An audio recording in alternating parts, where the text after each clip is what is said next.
मैं दिनेश शर्मा। हमने पिछले अध्याय में रॉबर्ट फ्रॉस्ट द्वारा रचित कविता द रोड नॉट टेकन के 2 पद्यांश यानी स्टैंजा का अध्ययन किया था, जिसमें कवि जीवन में किन्हीं 2 तथ्यों में से एक का चुनाव करने में आने वाली बाधाओं के संबंध में चर्चा करता है। उन 2 चुनावों को 2 रोड के माध्यम से दिखाया गया था। आने वाली बाधाओं को जंगल में पतझड़ के माध्यम से दिखाने का प्रयास किया गया था। आगे कवि कहता है कि मैंने जो चुनाव किया है उस पर भी संदेह व्यक्त करता है, जिसका कारण वह इस प्रकार प्रकाशित करता है। वह कविता में कहता है कि जिस प्रकार से पतझड़ से युक्त जंगल यानी कि येलो फॉरेस्ट में पत्तियों के गिर जाने के कारण रास्ता ढक जाता है, जिस कारण किस रास्ते का अधिक उपयोग हुआ है या कम उपयोग हुआ है इसकी जानकारी हमें प्राप्त नहीं होती है या जानने में असुविधा उत्पन्न होती है। जीवन में भी लिए गए निर्णयों पर हमें संदेह होता है कि लिया गया निर्णय उत्तम है या नहीं। आइए तीसरे स्टैंजा का अध्ययन करते हैं। And both that morning equally lay in leaves no step had trodden black. Oh, I kept the first for another day. Yet, knowing how way leads on to way, I doubted if I should ever come back. आइए पंक्ति दर पंक्ति line by line को इसको समझने का प्रयास करते हैं। तीसरी पंक्ति है and both that morning equally ले। यहाँ बोथ शब्द का प्रयोग उन 2 रोड यानी कि उन 2 चुनावों के लिए या उन निर्णयों के लिए हुआ है जिसकी चर्चा कवि पहले कर चुका है। दैट मॉर्निंग अर्थात उस सुबह, और इक्वली का यहाँ अर्थ हुआ है बराबर। ले का यहाँ अर्थ पसरा हुआ, लेटा हुआ इस अर्थ में हुआ है। तो यहाँ कवि कहता है कि मुझे वैसे ही अपने निर्णय पर संदेह था, परंतु उस सुबह मुझे दोनों ही रास्ते एक जैसे दिखाई दिए, इक्वली दिखे, इक्वली लेटे हुए दिखे, जिसके ऊपर पत्तियां पतझड़ के मौसम के कारण पत्तियां गिरी हुई थी।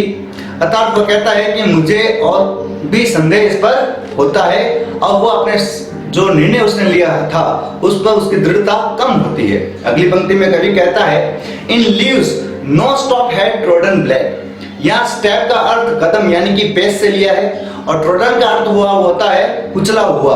ट्रोडन जो वर्ब है ये ट्रेड की पास्ट पार्टिसिपल फॉर्म है, जिसका अर्थ होता है to put your foot down while you are walking या to press down something with your foot.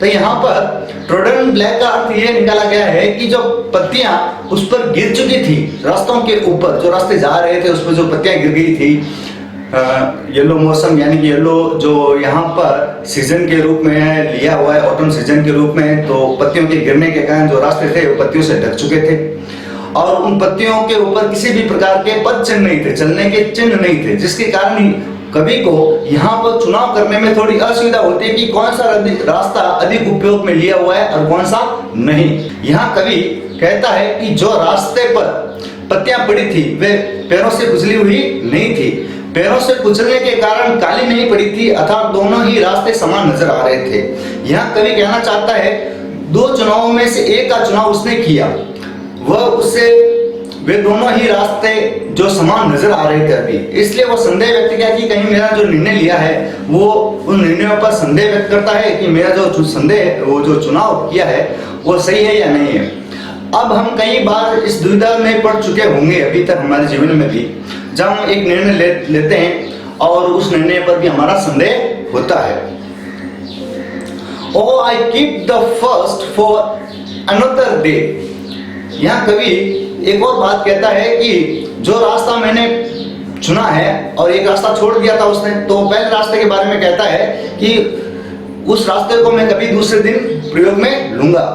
यानी कि यहाँ कवि कहना चाहता है कि यदि मैंने गलत रास्ता ले भी लिया तो मैं वापस आऊंगा और दूसरे रास्ते पर चल पड़ूंगा।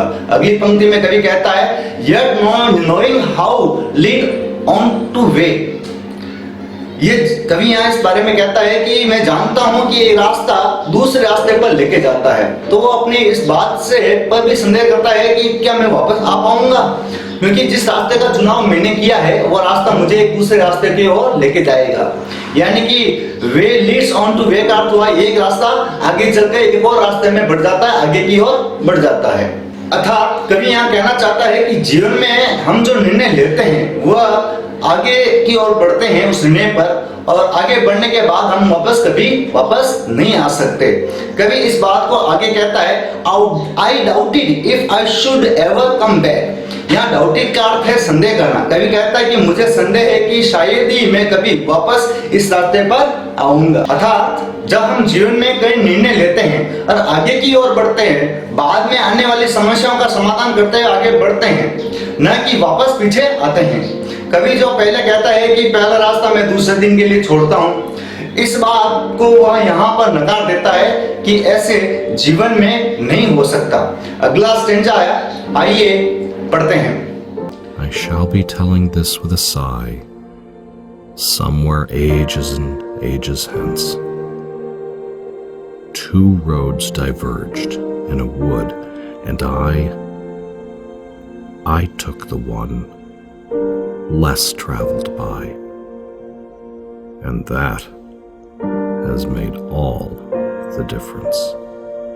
आइए अंतिम स्टेंजा की पंक्ति दर पंक्ति समझे। I shall be telling this with a sigh, somewhere ages and ages hence. यहाँ शाई का अर्थ है लॉन्ग डीप या long breath, long deep breath, और एजिस एजिस का अर्थ है यहाँ पर लॉन्ग आफ्टर, यानी बहुत समय बाद। यहाँ कवि कहता है कि मैं गहरी सांस भरते हुए कई वर्षों बाद, यानी कि बहुत समय बाद, यानी कि काफी समय बाद लोगों को बताऊंगा कि जो मैंने जीवन में निर्णय लिया था उसका मेरे जीवन पर क्या प्रभाव पड़ा, चाहे वह प्रभाव अच्छे जीवन की ओर लेके गया या बुरे की ओर। अगली पंक्ति में कवि कहता है, two road diverged in a wood and I took the one less travelled by. यानी कि कवि वापस अपनी उसी बात को दोहराता है कि दो रास्ते जो जा रहे थे जंगल की तरफ, उसमें से मैंने एक रास्ते का चुनाव किया जो बहुत कम लोगों ने इस्तेमाल किया, and that has made all difference. और उसी निर्णय ने मेरे जीवन में ये सब बदलाव लाया है। इन अंतिम पंक्तियों के माध्यम से कवि पुनः ये कहता है, जो मेरे जीवन में बदलाव आए हैं वे सभी उन दो रोड यानी निर्णयों के कारण हैं जो मैंने चुने थे। कवि इस कविता के माध्यम से हमें प्रेरित करता है या शिक्षित करता चाहता है कि जीवन में उचित निर्णय प्रक्रिया हमारे जीवन को सार्थक बनाती है, और गलत निर्णय जीवन को गलत दिशा की ओर लेके जाते हैं। कि जीवन में उचित निर्णय प्रक्रिया हमारे जीवन को सार्थक बनाती है और गलत निर्णय जीवन को गलत दिशा की ओर लेके जाएंगे, जहां से वापस नहीं आया जा सकता। मुझे आशा है कि यह कविता आपको अच्छी लगी होगी। इस कविता से प्रेरित होकर आप भी अपने जीवन में उचित निर्णय लेंगे। आइए कविता की लिटरेरी टर्म्स के बारे में जानते हैं। सबसे पहले लिटरेरी टर्म जो कविता में उपयोग ली गई है, सिंबोलिज्म, जिसका अर्थ प्रतीकवाद है, अर्थात प्रतीकों का उपयोग करना, जैसे शब्द, लोग, अंक, स्थान या विचार, जो किसी दूसरी चीज का प्रतिनिधित्व करती है। जैसे यहाँ पर टू रोड्स का आशय दो चॉइस यानी निर्णय को दर्शाने के लिए किया गया है, यानी कि सिंबोलिज्म, यानी कि कवि ने यहाँ दो रोड को सिंबोलाइज किया है, यानी कि उस दो रोड से ये दिखाने का प्रयास किया है कि दो निर्णय जो हमें अपने जीवन में दोनों में से एक का चुनाव करना है। एलिट्रेशन का अर्थ होता है अनुप्रास। हिंदी साहित्य में भी इसका उपयोग होता है। साहित्य में शब्दों के एक समूह में जिसकी वर्तनी स्पेलिंग तो अलग अलग होती है परंतु पहला अक्षर समान होता है और उसकी पुनरावृत्ति होती है। जैसे इस कविता में प्रयुक्त हुआ है वांटेड वियर, दोनों शब्द अलग अलग है लेकिन दोनों शब्दों का पहला अक्षर समान होता है। इस प्रकार जब हम कविता में प्रयोग करते हैं उसको एलिट्रेशन कहते हैं। तीसरे प्रकार का जो लिटरेरी टर्म यहाँ यूज हुआ है वो रिपीटेशन। साहित्य में, लेखन में, साहित्य के अंदर शब्दों, वाक्यों या वाक्यांशों की पुनरावृत्ति होती रहती है। जब एक कविता के अंदर इसी प्रकार शब्दों की, वाक्यांशों की, वाक्यों की जब पुनरावृत्ति होती है तो उसको हम रिपीटेशन कहते हैं। जैसे इस कविता को हम देखें तो एंड का प्रयोग बार बार हुआ है। एजिस एंड एजिस का उपयोग दोनों शब्द समान हैं और पास पास प्रयुक्त हुए हैं। इसी प्रकार कविता में एक पंक्ति है ये टू रोड्स डाइवर्ज इन, तो ये पंक्ति भी कविता में बार बार प्रयुक्त हुई है, 2 बार प्रयोग हुआ है इसका। तो इस प्रकार की जो साहित्य में रचनाएं होती है उसको हम रिपीटेशन कहते हैं। आइए कविता की रैम स्कीम को समझते हैं। इस कविता में जो रैम स्कीम यूज हुई है वो ए बी कैसे समझते हैं। किसी कविता की प्रत्येक पंक्ति के अंत में एक तुकबंदी योजना दी हुई होती है जिसमें अंतिम शब्द का जो साउंड है यानी कि कविता के अंत में जो शब्द है उसका अंत साउंड, जो लास्ट साउंड, उस पर हम ध्यान देंगे। जैसे कविता में प्रत्येक स्टैंजे में 5 पंक्तियां दी हुई है। इस कविता के अंदर 500 पंक्तियों के अंतिम अक्षरों को हम लेते हैं और देखते हैं कि क्या रैम स्कीम है। जैसे वुड, वुड में अंतिम अक्षर डी है, बॉथ में अंतिम अक्षर टीएच है, स्टूड में अंतिम अक्षर डी है, कुड में अंतिम अक्षर डी है और अंडरग्रोथ में अंतिम अक्षर टीएच है। तो देखिए हमारे पास अक्षर है T, TH, D, D, H. अब हम यहाँ पर प्रत्येक अक्षर को एक सिंबल देते हैं। जैसे हमने यहाँ डी को ए सिंबल देते हैं, टीएच को बी सिंबल दिया। तो तीसरा शब्द क्या है? डी। तो डी पहले प्रयुक्त हुआ है, उसको हमने सिंबल दिया था ए, तो हम यहाँ डी को ए देंगे। फिर शब्द आया है डी, तो उसको भी हमने ए सिंबल दिया। अब जो अंतिम अक्षर है वो टीएच है, इसको हमने पहले सिंबल दिया हुआ था बी, तो यहाँ इसको बी देते हैं। तो हमारा जो क्रम बना है वो है A B A A B.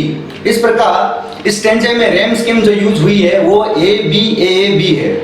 इस प्रकार से हम प्रत्येक स्टैंजे की रैम स्कीम को याद कर सकते हैं। मैं आशा करता हूं कि ये पाठ आपको अच्छा लगा होगा। धन्यवाद।